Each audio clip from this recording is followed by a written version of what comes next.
Bharatiya Janata party की 2 दिवसीय राष्ट्रीय कार्यकारिणी की बैठक खत्म हुई। प्रधानमंत्री के संबोधन के बाद यह बैठक खत्म हुई और इस संबोधन में नरेंद्र मोदी ने 2024 के लिए भारतीय जनता पार्टी की जो राह है, दिशा है, उसको बिल्कुल साफ कर दिया। प्रधानमंत्री ने कहा कि 400 दिन बचे हैं और भारतीय जनता पार्टी के कार्यकर्ताओं को आगे बढ़कर हर तरफ लोगों से बातचीत करनी चाहिए, उनसे मिलना चाहिए। किसी को भी जो आपको वोट दे या ना दे उस तक भी आपका जो अप्रोच है, जो आपकी नीति है, वो पहुंचनी चाहिए। तो इस तरह से बड़ी अहम बातें यहां पर कही गई। जो आज जिस तरीके से पूरा ये आज राष्ट्रीय कार्यकारिणी की बैठक खत्म हुई। बैठक खत्म होने के बाद देवेंद्र फडणवीस पहुंचे थे प्रधानमंत्री के भाषण के बारे में बताने के लिए क्या क्या प्रधानमंत्री ने कहा। तो कुछ प्रमुख बातें आपको बता देते हैं। प्रधानमंत्री ने कहा कि भारत का सर्वोत्तम काल आ रहा है। साथ ही साथ उन्होंने ये भी कहा कि मेहनत में हमें पीछे नहीं रहना चाहिए, बीजेपी को कदम मिलाकर चलना होगा। और ये जो जिस तरह के बयान आते रहते हैं और जिसके लेकर पार्टी के ऊपर कई बार घेरा जाता है, चाहे साध्वी प्रज्ञा हो, चाहे और कुछ नेता हो, उस पर शायद निशाना साधते हुए प्रधानमंत्री ने कहा कि समाज के सभी अंगों के साथ रिश्ता जोड़ना होगा। सिर्फ वोट के लिए काम मत कीजिए, प्राथमिक सदस्यों का सम्मेलन करें। जो संकल्प करता है वो इतिहास रचता है। और उन्होंने ये भी कहा कि बीजेपी को संकल्प करना है कि और इतिहास भी रचना है।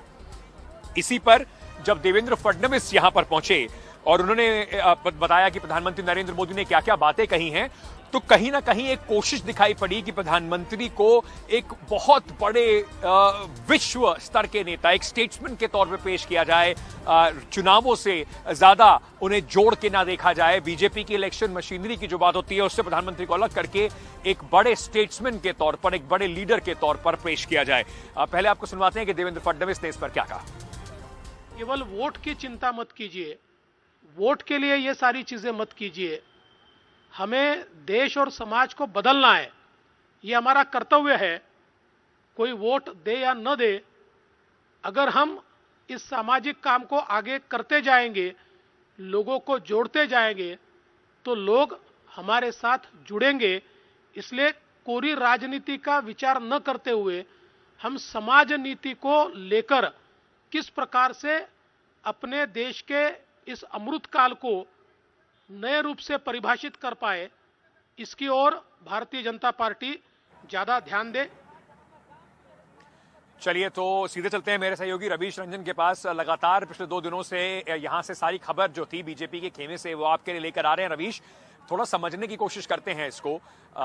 खबर जो थी वो जिस तरीके से आके आज प्रस्तुत की गई, प्रधानमंत्री को इलेक्शन से थोड़ा अलग हटा के कोशिश की गई रखने की और कहा गया कि 400 दिन बचे हैं, उसका रोड मैप तो है, लेकिन ये नरेंद्र मोदी एक पॉलिटिकल लीडर के तौर पर, एक स्टेट्समैन के तौर पर कैसे उनके कार्यकाल में भारत में सुशासन हो रहा है, लोगों को याद नहीं कि पहले क्या हुआ था। एक कोशिश थी एक बड़ी लकीर खींचने की नरेंद्र मोदी के नाम से।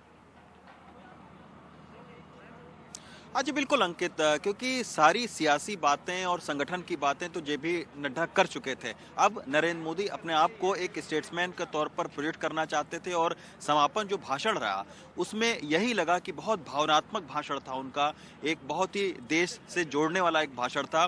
साथ में उन्होंने विपक्षी पार्टी को भी कहीं ना कहीं घेरने की कोशिश की। उन्होंने ये भी कहा कि खास तौर पर 18 से लेकर 25 साल के जो युवा हैं उनको आप समझाइए, उनको बताइए, क्योंकि उन्होंने जो विपक्षी पार्टियों की सरकार है उनको नहीं देखा है कि उस सरकार में किस तरीके से दुष्प्रचार होता था, किस तरीके से जो है वो भ्रष्टाचार होता था।